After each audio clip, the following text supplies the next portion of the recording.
probably noticed I've now started the recording. The little voice just told you the call is now being recorded. If you don't want to be recorded, you can turn off your microphone and your video and still stay, but your presence will still be recorded. Otherwise, we are recording the meeting, so we will post it on YouTube. But we hope you'll stay, and we'll be starting shortly. Thanks.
Roberta, when the time comes, do you mind doing Umze?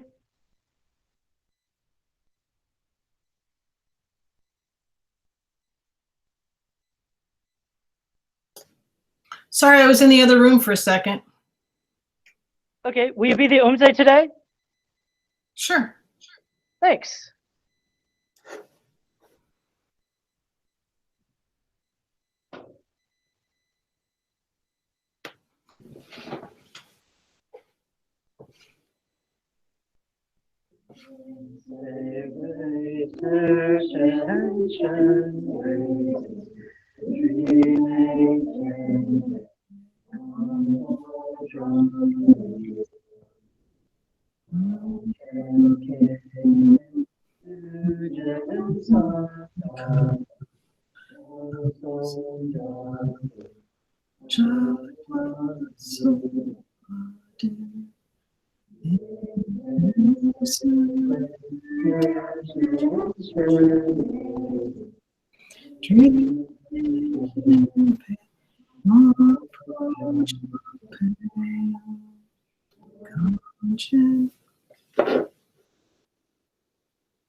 We're having technical difficulties.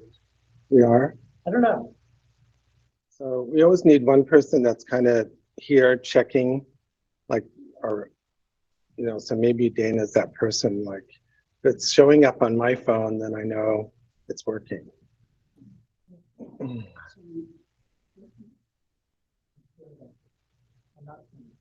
Yeah. Can you guys see and hear Lama? Now we can. Is he moving? I can see and hear him. Yes.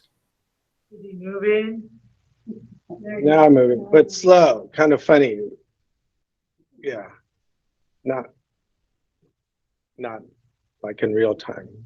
Do you have the internet?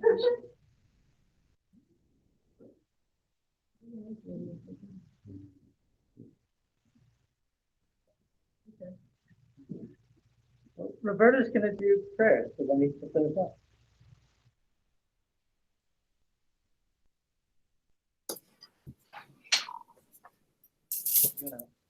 Use that.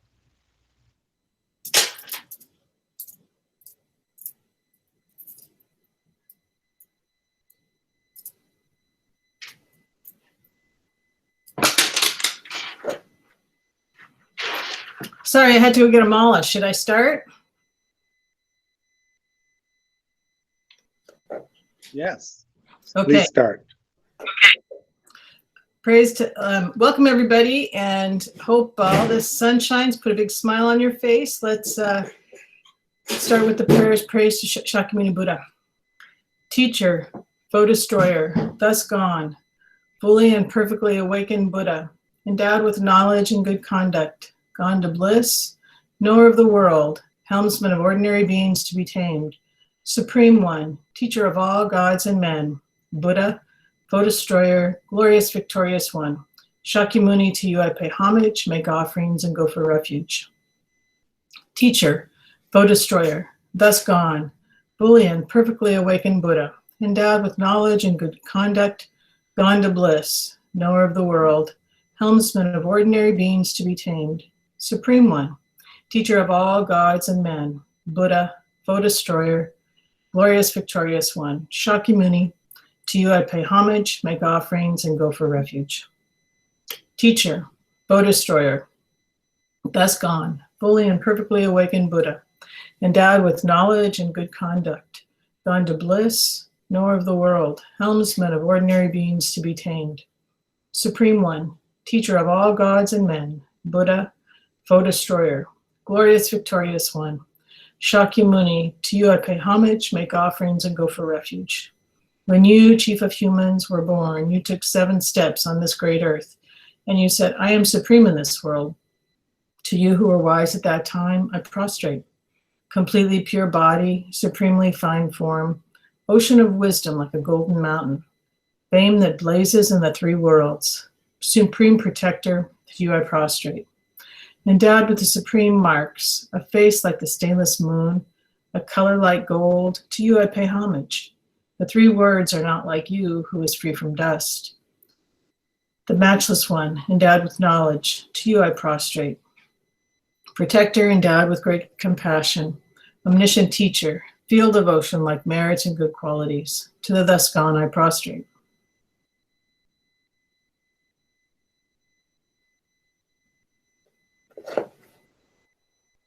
Do I just scroll down?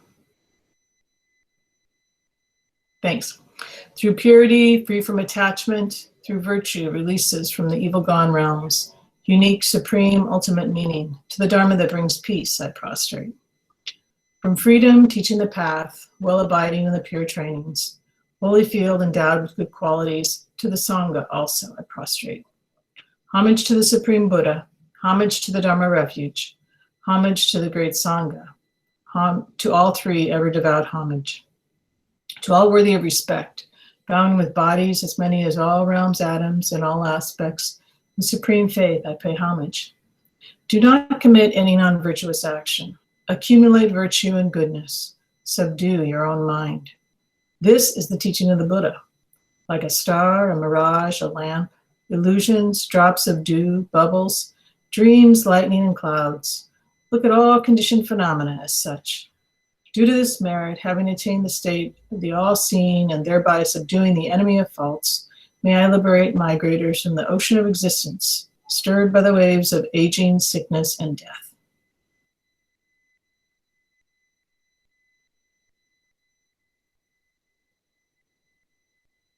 I take refuge in the Guru. I take refuge in the Buddha. I take refuge in the Dharma. I take refuge in the Sangha. I take refuge in the Guru. I take refuge in the Buddha. I take refuge in the Dharma. I take refuge in the Sangha. I take refuge in the Guru. I take refuge in the Buddha. I take refuge in the Dharma. I take refuge in the Sangha. I take refuge until I am enlightened. in the Buddha, the Dharma, and the Sangha. By the positive potential I create by listening to the Dharma, may I attain Buddhahood in order to benefit all sentient beings. May all sentient beings have happiness and the causes of happiness. May all sentient beings be free of suffering and the causes of suffering. May all sentient beings be inseparable from the joyful happiness that is free from suffering. May all sentient beings abide in equanimity, free from holding some close and others distant. Respectfully, I prostrate with my body, speech, and mind. I present clouds of every type of offering, actual and imagined. I confess all my negative actions accumulated since beginning this time. I rejoice in the virtuous action of all ordinary and noble beings. Please, Buddha, remain as our guide and turn the wheel of Dharma until samsara ends. Through the merit created by myself and others, may the two bodhicittas ripen, and may I attain Buddhahood for the sake of all sentient beings. This offering I make of a precious jeweled mandala, together with other pure offerings and wealth, and the virtues we have collected through the 3 times with our body, speech, and mind. O my masters, my yidams, and the 3 precious jewels, I offer all to you with unwavering faith. Accepting these out of your boundless compassion, please send forth waves in your blessing. Idam Guru Ratnamandala Kamnirtayami.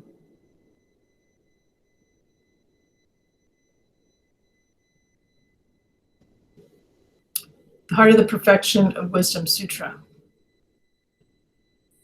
I prostrate to the Triple Gem. Thus did I hear at one time. The Bhagavan was dwelling on the mass of Vulture's Mountain on Rajagriha, together with a great community of monks and a great community of bodhisattvas. At that time, the Bhagavan was absorbed in the concentration on the categories of phenomena called profound perception. Also at that time, the Bodhisattva, Mahasattva, Arya Avalokiteshvara looked upon the very practice of the profound perfection of wisdom and beheld those 5 aggregates also as empty of inherent nature. Then, through the power of Buddha, the Venerable Shariputra said this to the Bodhisattva, Mahasattva, Arya Avalokiteshvara. How should any son of the lineage train who wishes to practice the activity of the profound perfection of wisdom? He said that, and the Bodhisattva Mahasattva Arya Avalokiteshvara said this to the Venerable Shariputra. Shariputra, any son of the lineage or daughter of the lineage who wishes to practice the activity of the profound perfection of wisdom should look upon it like this, correctly and repeatedly, beholding those 5 aggregates also as empty of inherent nature. Form is empty, emptiness is form. Emptiness is not other than form. Form is also not other than emptiness. In the same way, feeling, discrimination, compositional factors, and consciousness are empty. Shariputra, likewise all phenomena are emptiness, without characteristic, unproduced, unceased, stainless, not without stain, not deficient, not fulfilled. Shariputra, therefore in emptiness, there is no form, no feeling, no discrimination, no compositional factors, no consciousness, no eye, no ear, no nose, no tongue, no body, no mind, no visual form, no sound, no odor, no taste, no object of touch, and no phenomenon. There is no I element, and so on and up to and including no mind element, and no mental consciousness element. There is no ignorance, no extinction of ignorance, and so on and up to and including no aging and death, and no extinction of aging and death. Similarly, there is no suffering, origination, cessation, and path. There is no exalted wisdom, no attainment, and also no non-attainment. Shariputra, therefore, because there is no attainment, bodhisattvas rely on and dwell in the perfection of wisdom, the mind without obscuration and without fear. Having completely passed beyond error, they reach the endpoint of nirvana. All the Buddhas who dwell in the 3 times also manifestly, completely awaken to the unsurpassable, perfect, complete enlightenment and reliance on the perfection of wisdom. Therefore, the great mantra of the perfection of wisdom, the mantra of great knowledge, the unsurpassed mantra, the mantra equal to the unequaled, the mantra that thoroughly pacifies suffering, should be known as the truth, since it is not false. The mantra of the perfection of wisdom is declared, Tayata, Gate Gate, Pedagate, Pedasamgate, Bodhi Soha. Please silently recite that 21 times.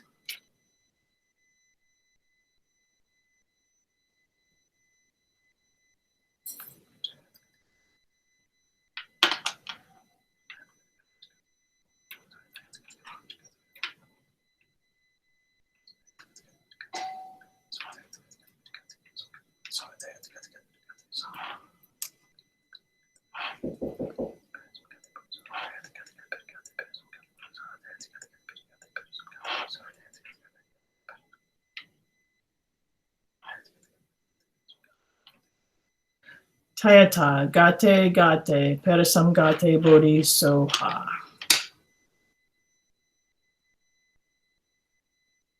Shariputra, the Bodhisattva Mahasattva, should train in the profound perfection of wisdom like that. Then the Bhagavan arose from that concentration and commended the Bodhisattva Mahasattva Arya Avalokiteshvara, saying, well said, son of the lineage. It is like that. It is like that. One should practice the profound perfection of wisdom just as you have indicated. Even the Tathagatas rejoice. The Bhagavan, having thus spoken, the Venerable Shariputra, the Bodhisattva Mahasattva Arya Avalokiteshvara, those surrounding in their entirety, along with the world of gods, humans, asuras, and Gandharvas, were overjoyed and highly praised that spoken by the Bhagavan.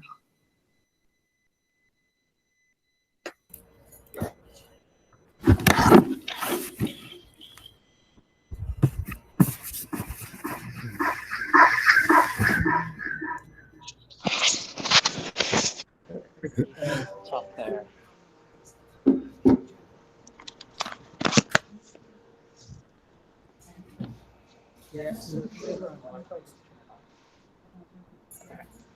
Let's see. So you're good to go to top on the left.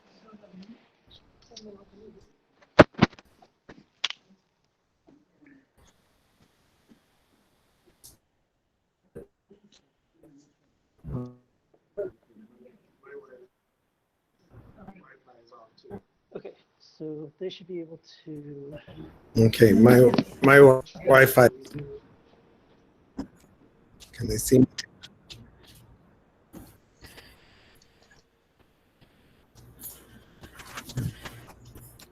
Yeah. Okay, I'm working. Yeah, it's working. Okay, hold on. So you can see me. I can see you. Big screen. I'd like to take a moment to recognize and remember Justice Ruth Bader Ginsburg. For many of us that are baby boomers, we grew up in a liberal Supreme Court, and now we see that things are changing, right? So difficult time for those that were hoping for more inclusive, equitable, and just society. In history teachers I had in college, I remember a very well-known teacher at Middlebury. It was funny, her name. It's funny how you remember people. Marge Lamberti, Dr. Lamberti, and she detailed how fascism arose in Italy and in Germany in the 30s, and she was very prescient. Maybe too much. She says, "Don't think that fascism can never arise in the United States." And at the time, we were listening because I was going to school during the Vietnam War. But it was interesting, even during that Vietnam War time where I could have been drafted, and actually a cousin of mine escaped, went AWOL to Canada. And, we didn't think of it as a fascist state necessarily all the time, just like bad president or bad war. But now I turned my phone off because I was going to read your definition of fascism, but our current administration seems to have that definition now, you know.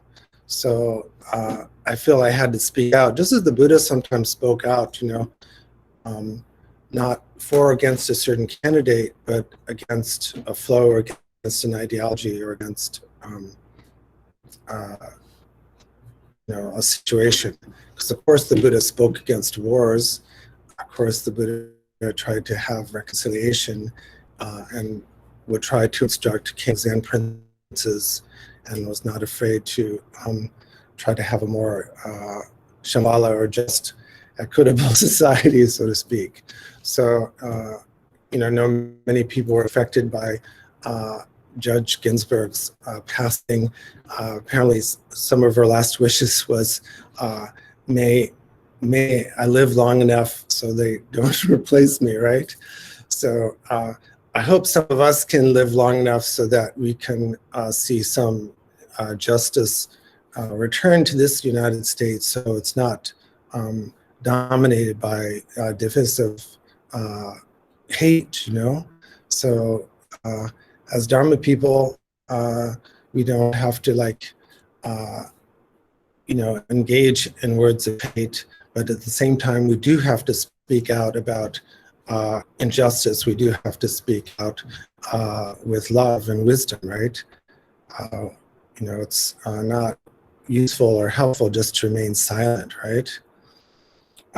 One of the hallmarks, I think, even behind totalitarian fascist societies is the idea of ownership, right?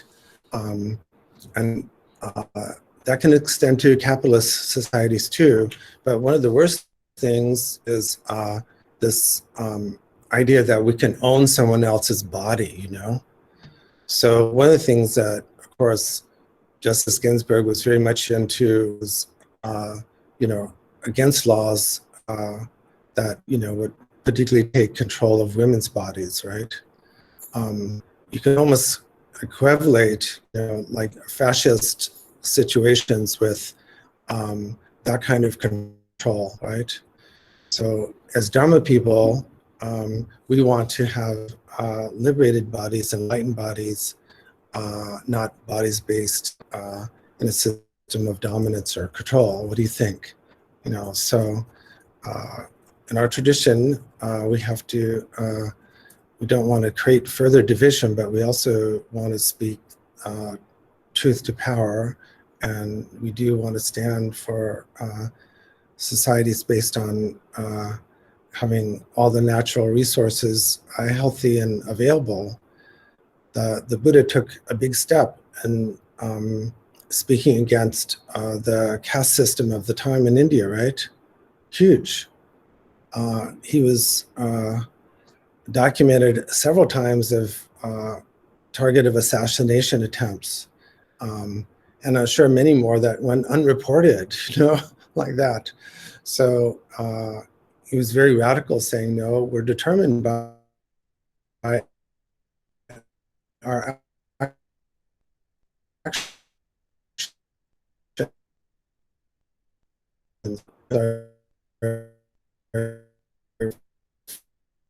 really terms,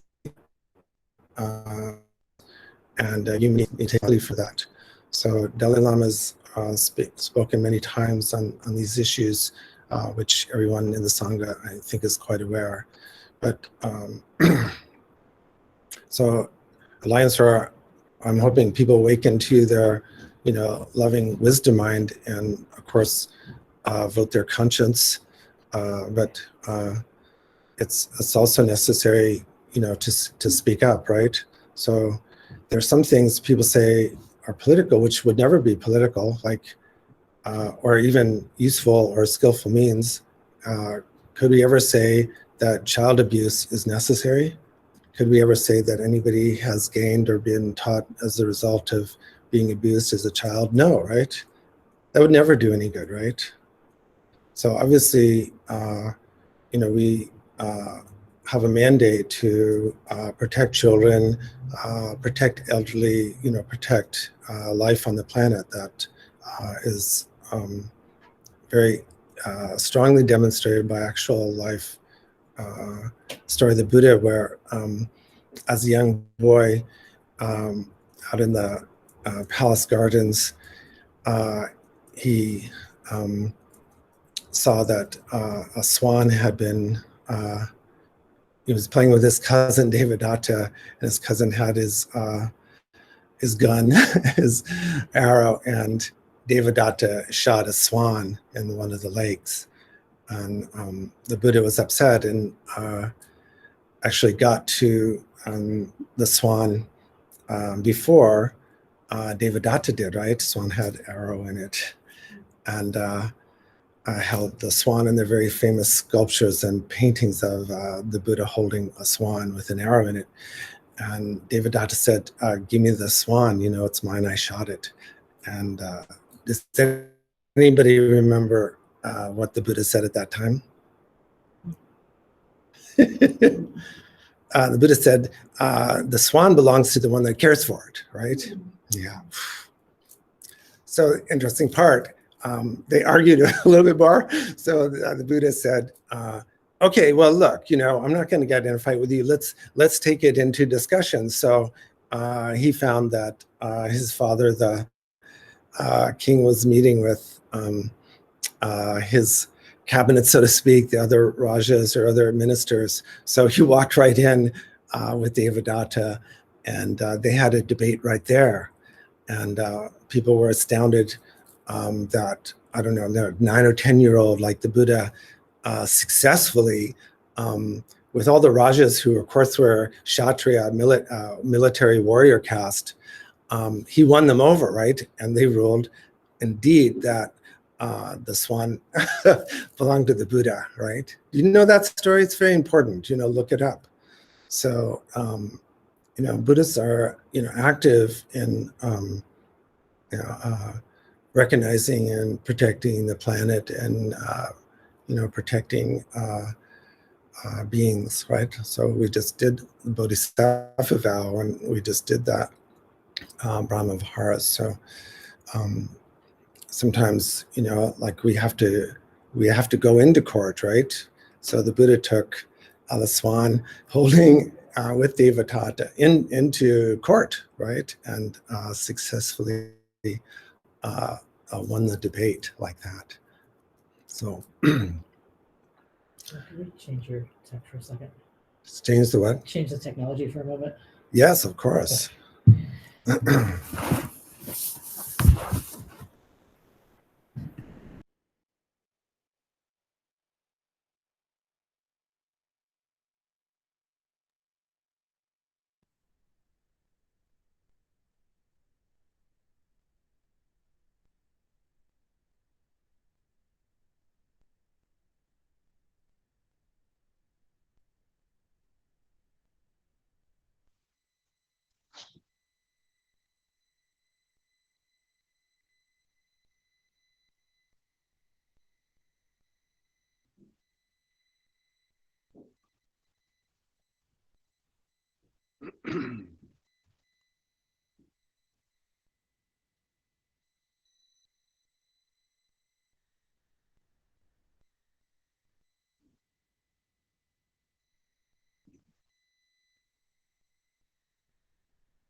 I guess I could keep talking, right? Oh, okay. No, that's,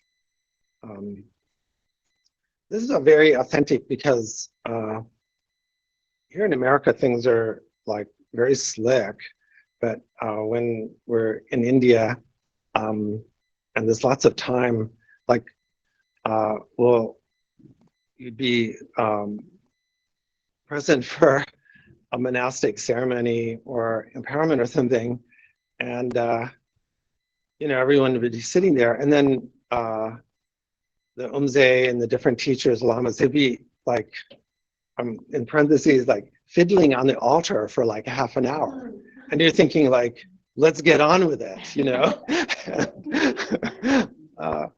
You know, when I first spent time there, I was kind of like, hey guy, you know, like thinking like that style, and no, like actually we live here and there's nothing else to do. So, and you know, if they want to arrange something on the altar, or the lama's going over something with their attendants, and you know, you're thinking, okay, are they talking about Dharma or planning lunch, you know? So you learn a lot of patience. So this is actually quite authentic. So I wanted to talk a little bit like what's special about Lion's Roar and the model. Actually, our model is based on the 84 Mahasiddhas. The 84 Mahasiddhas are not exclusive numbers, kind of a magical number. The Mahasiddhas were tantrikas, whether female, male, monastics, or householders who had a special way of doing Dharma. There's some useful translations now. Keith Dowman and Donald Lopez, I think, and John Robinson have done translations, and people can consult these. They're very pithy namtar or biographies. What's unique about them is that the emphasis is on a personal teaching relationship rather than a programmatic relationship with the Dharma. So that's what characterizes Lion's Roar and how I was trained by my root teacher. So, of course, I also trained at Naropa University and had background that, and also Middlebury College. So there was that kind of gradation and scholarly work. But when I finally met Geshe Losang, he didn't have a center. He didn't have a study program. He just insisted upon personal meetings and discussion. So at first that was awkward because you generally want to kind of like, okay, we're talking about this subject and this fits into this program, but it is direct person-to-person instruction like that. That's Mahasiddha style. So what characterizes our Sangha is that it's fairly small and fairly intense because I actually want to meet people personally, at least once a month.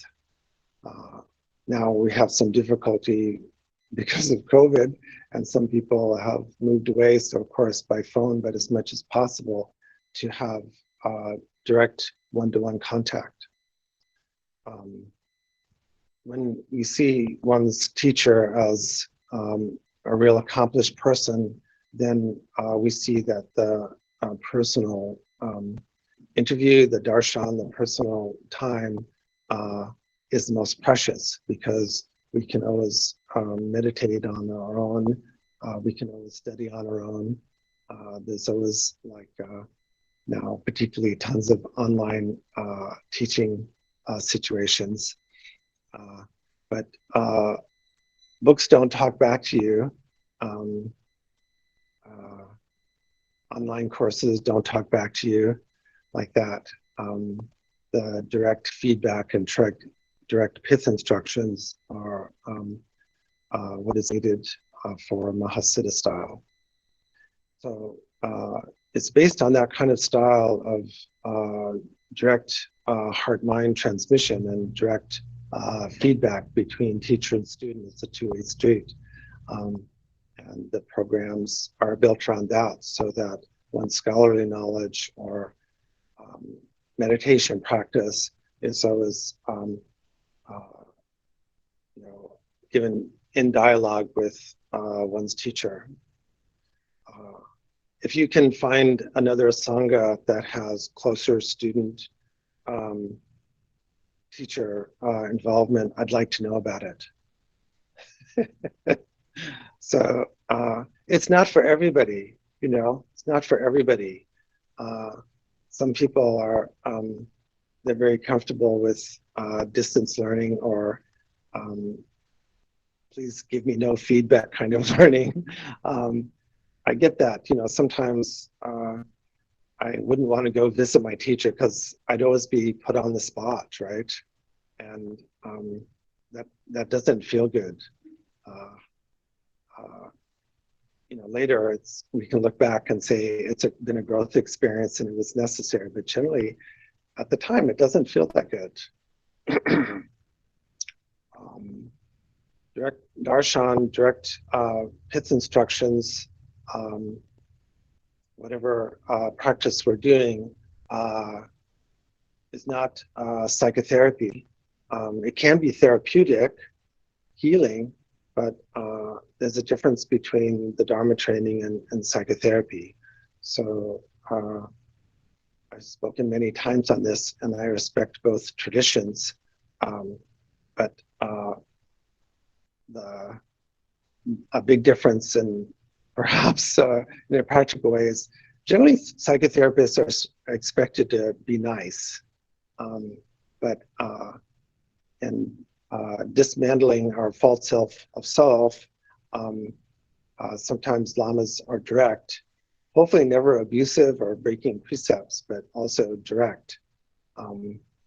So I had wonderful teachers. It wasn't necessary to be totally crazy. Just words alone were enough with me. The style of direct approach covers both individual one-on-one pith instruction, darshan, and also the program. The programs, even Lam Rim, the study programs, are meant to be like a funnel. It's supportive structure, but it's a funnel. And the funnel is to drive us to our root conflict. The point of the structure is not to build up so that we attain something and then everyone recognizes how great we are or how much humility we have. Instead, it's meant to build up a structure so that our delusions are dismantled, right? So it's a little bit paradoxical, don't you think? But it's meant to corner us so that we're able to confront ourselves with our inherent dilemma, with our inherent conflict. The inherent conflict sometimes psychoanalytically you might call, the problem with our complexes, the problem with our ego. But here we talk about the problem created by delusion and the misperceived self, which results in a conflicted world, a dualistic world, which is inherently conflicted. But it's difficult to get to that point without a teacher, without strong motivation, without a group, because we will do everything possible at the last minute to avoid going to the places that scare us, to use a Chud term. We'll do everything possible to avoid going to places where we feel fragile and vulnerable. We'll do everything possible to avoid going to places where we feel our secret shame, our guilt, right? We'll go every, possible to avoid these situations. At the same time, we want to go there. We want to be liberated from ourselves, so to speak. We want to be able to freely love and be creative and be wise. So there is always a balance of challenge and support, a struggle that's going hopefully in a positive way. The struggle is to leave the pit of abuse and leave the pit of drug abuse and emotional abuse and walk out there. And then we do get to take a rest on level ground. That would be called individual liberation, right? But if we want to take the Mahayana vow of actually benefiting others, not being able to stand that others are suffering, then we have to climb the mountain. I understand most people are exhausted just walking out of the pit of their own problems, of their own addictions, and we want to rest for a while in nirvana, right? But in our tradition, we say, well, sorry, now you've got to climb the mountain, like that. So in Mahayana, we'd say we climb a mountain and we get a better view, and then we descend and help out, right? In Mahayana view, we would say that was enough, but in Vajrayana Tantric style, we say, well, that was a nice climb. There are other mountains. In fact, there are no end to mountains, and no end. And in Tantra, we don't freak out. So we go, okay, great. I'm willing to climb another mountain or even go into the pit. But to do that, we need to be prepared.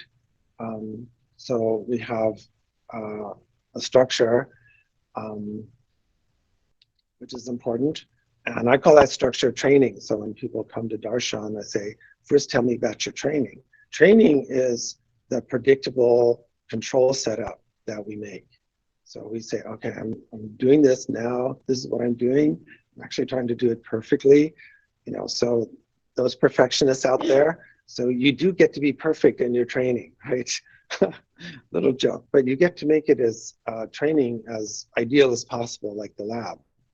So you do want to be in control. It does want to be predictable.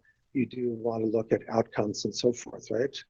So I'm always going to say, what training you're doing and what are the positive results, because we go there first, and then what are the obstacles or what developmental steps do you need to take, and then what are you doing about that, right? So it has that kind of style.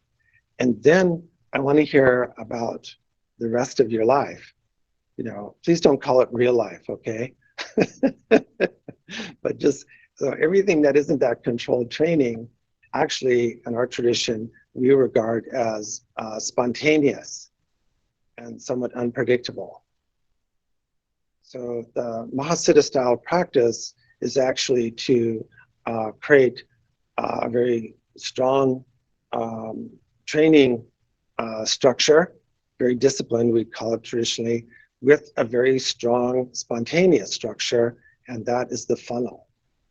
That's what drives you to, you know, our final place where we're able to resolve our inherent conflicts. I wish I could say that the more you practice, the better things get, and it gets easy, and then you just kind of slide into some nice place. That's called relaxation or vacation, which I'm totally into. But if we know at all the Buddha's biography, it was the night of before his awakening that he, you know, finally came to deal with his very rude conflicts, right? These are described mythologically. So Mara showing up, desire, Mara showing up as anger, and then finally Mara's showing up as doubt. What was different is he had done the training and he'd done spontaneity, so he was able to join those together. And when he saw the morning star, you know, he recognized that all beings are illuminating as Buddha, right? So we could call that interdependence. So when we do our training, it is meant to be very precise as possible. But when we do daily life, we're, you know, then as they say in Zen, you're supposed to be clouds of water. Of course, there's still planning involved, but we're totally open to spontaneity. So in the Sangha, I noticed there's some people that are more comfortable with spontaneity and or practice, and there's some people that are more comfortable with training, or, you know, how you know, program, or here's how we do it exactly right. Those same kind of things, you know, exist in psychotherapy. I think James is listening, and he would probably agree, you know, that you know, there's times where we just want to do like, okay, what's the exact treatment plan? What exactly technique? Like, okay, just do it exactly like this. And there's other times where you want people to free associate, and you tell them to lighten up and just say whatever comes at their minds. So, you know, how we integrate those two styles is somewhat like to how we do Dharma. But in Dharma, we're interested in fundamental transformation of awareness, such to speak, that you actually have changed the balance point, you've changed the fulcrum, the center of gravity of your being, so that your sense of identity is not on your particular personal self, but is on your Buddha nature. So in our tradition, we don't get rid of the personal self. That would really be a mistake. We need that. And when I say personal self, I do not mean misperceived, delusional self. It's just a personal self, or sometimes called mere I. You know, so every teacher I've ever met, every enlightened being is always going to say, you know, I have to go now, or I'm going to the store, or I'm thirsty. Could you give me a glass of water? That's not delusional. That's just personal story. And we each have our own personal history and narrative, which we don't want to take away, right? Another function of fascism is they want to regulate everything and take away people's personal stories and their individuality. And, you know, we're goose-stepping around, right? So in our tradition, we talk about having discipline, but that is not the same. So combining the training and combining the practice with personalized individual instruction is, you know, our Mahasiddha practice. So this results, and you know, in the Mahasiddhas, usually they're talking about, you know, Mahamudra Siddhi, the attainment of Mahamudra, and the, you know, great perfection teachings. It's spoken of differently, but the same point is being gotten to, is that we are able to rest in this wild mind. I think maybe it's Dzogchen Panlap Rinpoche maybe has a book called Wild Mind, I'm not sure. But I like that phrase a little bit better than crazy wisdom, you know, because the wild mind points to, like, basically old growth forest, right? Where things are wild. In other words, they're not, they're working according to the real functioning of cause and effect, the real functioning of interdependence, and they're not, you know, they're not out of control. It's wild, but it has the natural sense of control. So the Mahasiddha style recognizes this discipline, Mahasiddha style in a monastery or a temple situation, or a Dharma Center situation, but it is that direct nowness, that complete awakening to our natural liberation that characterizes Mahasiddha style like that. So we here, Mahasiddha style, it doesn't mean we're being out of control. We can be scholarly Mahasiddhas, and we can be Mahasiddhas that follow precepts. We can, you know, park correctly in the parking space. We can be gentle Mahasiddhas. We don't have to all be outrageous or Drukpa Kinley or something like that. So I'd like to stop here, and maybe we can have, you know, a short discussion. And I hope our technical issues have been a good practice opportunity for you all. So now what? Yeah, so let's, yeah, yeah.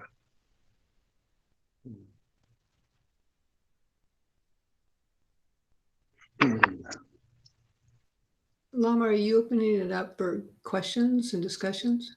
Yes. You didn't hear me? I couldn't.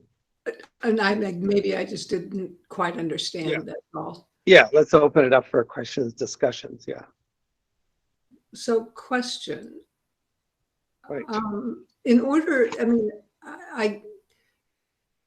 in order for the spontaneity of, you know, life to be skillful, in order for it to be virtuous, in order for it to be helpful, isn't it necessary to have the training? I mean, they can't really. Yeah, you need both. Yeah, yeah, You can't just say, do whatever you want to do. So it needs both, always. Yeah, okay. You can be more spontaneous when you have the training, and you can do better training when you're spontaneous. So spontaneous doesn't mean being out of control. It's more like wild. But most of the time, we're spontaneous, you know, when someone asks us to do something that we weren't prepared to do, or based on outer situations, we have to change our plans, right? Because if you want to get someone upset, of course, change their plans. Or get them to work with someone that they're really not interested in working with. So this is something that is very traditional. Lamas will ask you to work with people that you normally wouldn't pick to work with, you know. What's that Lojong saying? If you can act when, I don't know, when things aren't well, then you would, when things aren't going well, then you're well trained. I mean, so there was a Lojong saying something similar to that. Yeah, Lojong's wonderful because it's always like how we use obstacles as the path, and even see them as necessary, you know. And usually other obstacles are people, you know, so we have a big Lojong going on in the United States right now, you know. How are we going to work with some deep obstacles here, right? Lama, it's Ellen. I have a question. I'm sorry. Didn't mean to interrupt. Please. No. You mentioned that part of the design of the practice was to work us towards facing our delusions or ego personality. Yeah.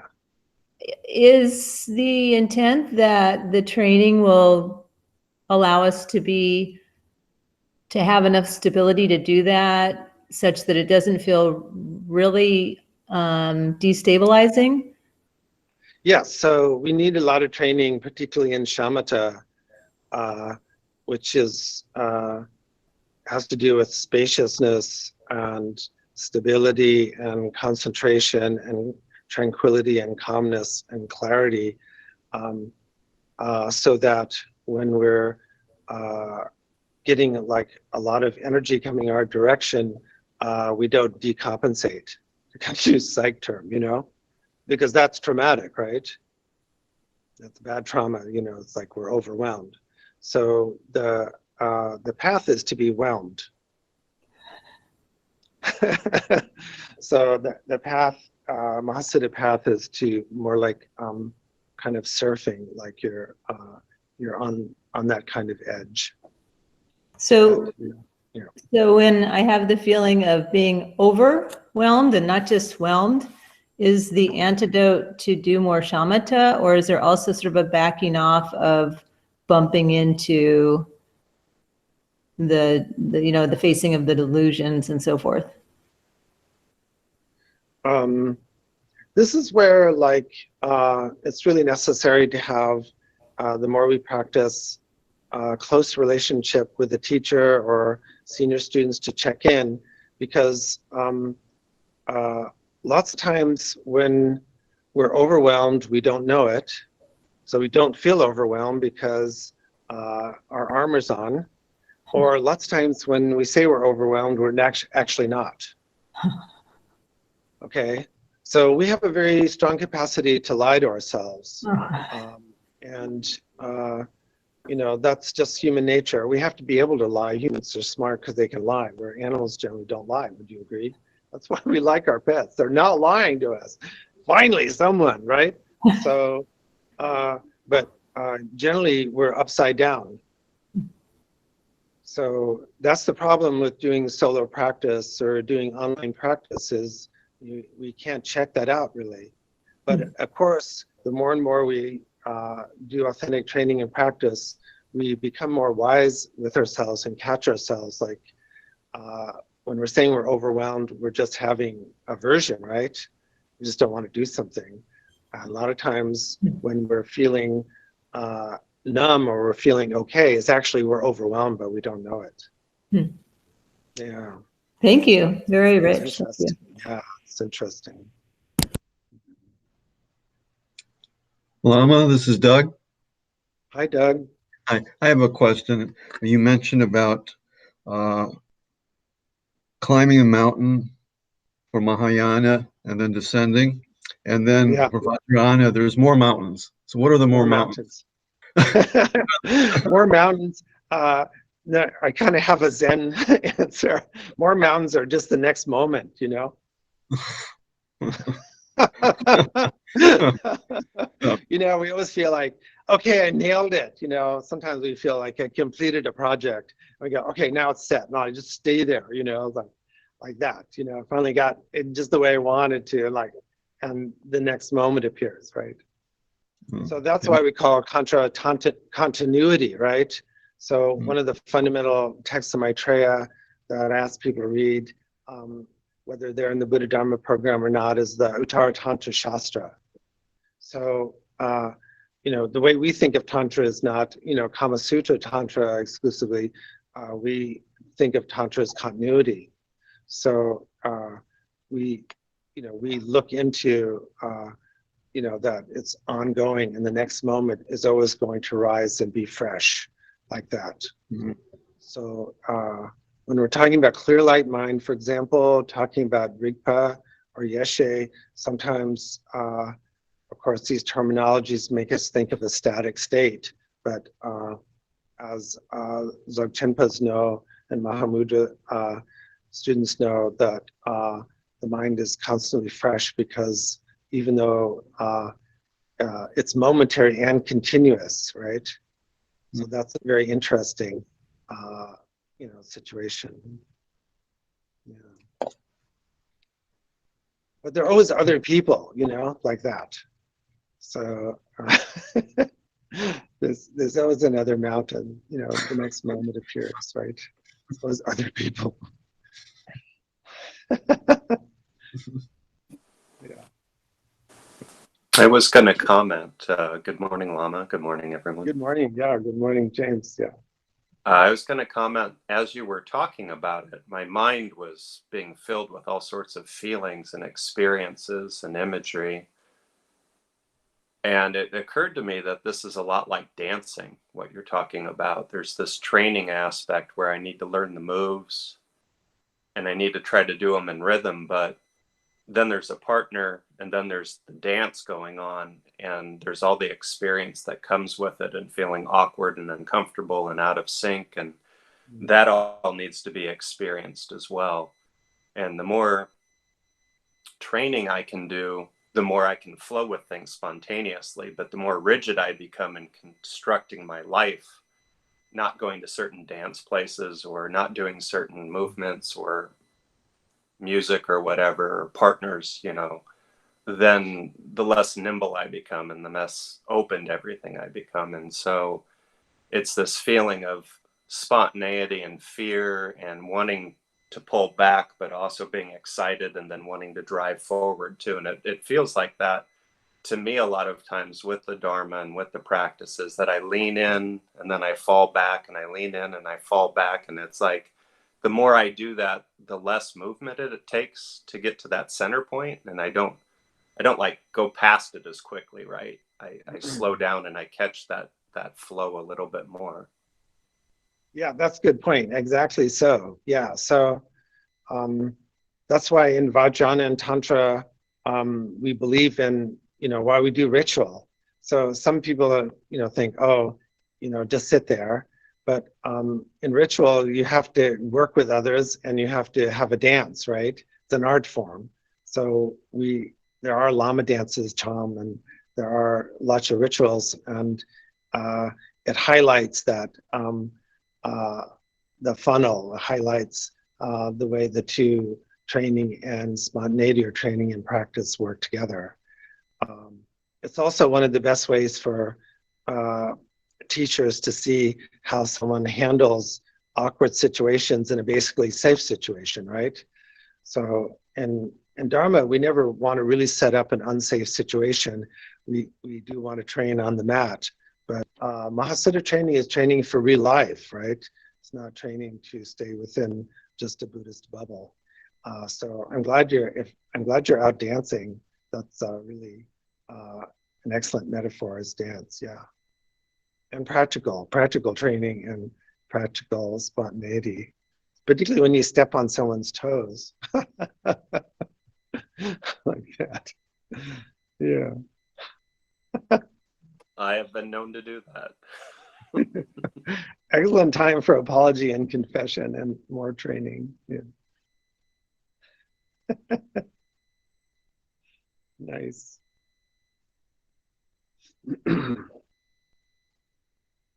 So we're after this creative, loving wisdom world that isn't just our own private world, that we want to create this opportunity for others. So we do, want to not give up on having, an open society that's going to have people with differences and, going to have, different ways to do things, but that doesn't deny people basic housing, doesn't deny people basic food, doesn't deny people basic movement, ability to change location, doesn't, deny people's, right to their own bodies and patient rights, like that. It's been worked for so hard over the last 100 years, right? So it's hard to believe, it was just a little bit more than 100 years ago in America, there was no like voting rights for women, right? I would ask my grandparents about that, and what that was like, because both my grandmothers were born in the middle of the 1880s. They were still in carriages, right? No telephones, just electricity coming in, early telephones, but no voting rights, like that. Crazy, right? So, let's not like give up, on that at this point. So the training and the spontaneity isn't just for ourselves to enjoy. It's there to create some kind of real Shambhala society, not mythical, but actually, to actually do it. Don't you think? Am I being too like political, social today? Oh, I hope I'm offending somebody, but I think I know everybody. I don't know, maybe. It's good. It's nice to preach to the choir too, Yeah. Hillary's saying amen. Yeah, so it's very difficult to speak truth to power. It's very difficult to do social action without, really becoming angry or really, becoming violent. It's difficult to stand up to powerful situations where people in power could punish us, right? It's very easy when we're feeling, of course, secure in ourselves, when we have plenty of money and we're, white and privileged, we feel like, well, I'm not going to get arrested and thrown in jail. I'm not going to get fired from my job. But I've known people that have had to, speak up about harassment on the job or speak up about unsafe working conditions. And you know what? You do get punished. So even my little involvement is still like minor, but when we lived in Grass Valley, Nevada City, I worked at the newspaper called The Union, interesting, formed to uphold the Civil War Union. But I and a few others were responsible for bringing a union into the newspaper. So it was difficult, and we finally did it. But there were also, honestly, reprisals. So I'm not working there anymore, am I? Yeah. So any final questions or comments? I'm interested. La la. that means you all agree with everything I've said. If you say nothing, which is fine. I wanted to thank you for actually putting that on the table, bringing it to light. It's so easy to be afraid of having a social opinion and having a social stance, because you're thinking, well, maybe that's not skillful, maybe that's not right, maybe that isn't what Buddhists do. So to put it in the framework of the Buddha took a stance against the caste system. I mean, you're right, that was huge. And he brought the first nuns, into and ordained the first set of women. So, and he had to be convinced to do that. So, this is not new. It's important for us to recognize that this actually has a basis in the Buddha's life. Yeah, very much so.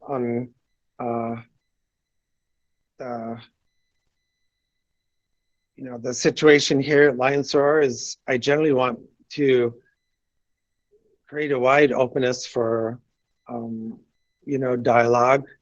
I'd like people to be individuals, so we don't always have to take like a stand on everything. But in the past, I used to be on the board of the Buddhist Peace Fellowship, which would sometimes annoy other Buddhists too. Doing hospital and prison work and institutional work is a part of recovery work that I've done. And we do have to go to the places that scare us. And occasionally it is speaking truth to power. And you're right, so difficult at times, but this precedent, a lot of historical precedent, and many good resources on Buddhism and social justice. So I would like to see that, and it is to see that bigger part of our overall presentation, overall program here at Lion's Roar, how to work with that. Lama, it's Roberta. Just one reference in case anybody's interested. I know that I read this book by Madeleine Albright called Fascism. And for those of us who have never lived in any other kind of society except what we've known since we were young, it's a really good history. She takes us on from her own personal perspective, living in different fascist countries and how they evolved and the striking parallels to the world we currently live in. So very interesting read. Yeah, thank you for that reference. Actually, Sabrina worked herself through that book last year, so I had a chance to look at it myself and recommend it. An interesting person too, right? In her own right, of course. Yeah. Yep. So let us finish with dedication prayers, and let us pray for rain to, it's a little early, but who knows, to end wildfires. And I like satire. I don't know, I haven't watched Saturday Night Live in a while, but some of us could get out there with their cameras and start raking leaves, and send that to the White House saying, we're doing our part here in California, okay? So back off, Okay, so let's do dedication prayer. Sorry. I lost the ability to present. So Roberta, do you have a copy of the prayer book? Let me grab it real quick. Okay, great. Yeah, this underlies my belief that it is still important to have paper charts and paper books. So like that. That's right. Yeah. So I would like to tell people that we are doing, as far as books, I've asked Marie to form Kalachakra publications so that we can coordinate not only prayer books and booklets, but finally to put together some of my talks in book form. You know, I'm happy she knows how to do it, she can do it, and she will do it. So please give her the emotional support to do that. I look forward to having a book. This working title is kind of like, has been Dharma unedited, but I still like Sabrina's title the best, called Dharma Bullshit. But they probably, some traditional teachers might take that the wrong way. It's a very Mahasiddha, Drikpa Kunli way to say things, but we're still working on the title. So, okay, we have prayers. Yeah. I don't know. I was cleaning the other day, so I can't find my prayer book. But I see somebody else, like Elizabeth. I saw you have yours. Maybe you could turn yours. Connor can do. Somebody can do them. Connor can do them. Yeah. I'll do it. You might have to take your mask off, though. Lama has the prayer book. Okay, and Connor does now. Okay. No, no, give it to him. Yes.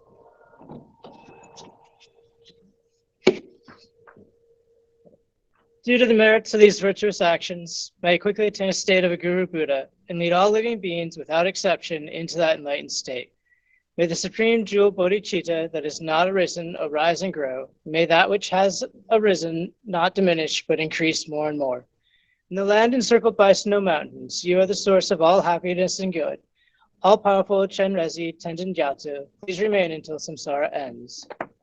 May the teachings of the Buddha flourish, and may the upholdings of the teachings remain forever. May all migrators achieve happiness, and may they fulfill all their temporary and ultimate goals. Losang, magical display of the deep awareness of all the victorious ones, merciful giver of a stream of profound and vast instructions to the fortunate migrators, please remain always unperishing, unchanging, unfading. Avalokiteshvara, great treasure of objectless compassion. Manjushri, master of flawless wisdom. Vajrapani, destroyer of the entire host of Maras. Tsongkhapa, crown jewel of the snowy land sages. Losandrapa, I make request at your holy feet. All right, thank you, Sonia. Thank you, everybody. So if you get a chance, look at Facebook post. There's a Kalachakra mandala on the back of the temple above the paintings. So this is totally unique. I don't know of another temple that has outside Kalachakra and outside Medicine Buddha at the same time. So please check it out. All right, Omahang, bye.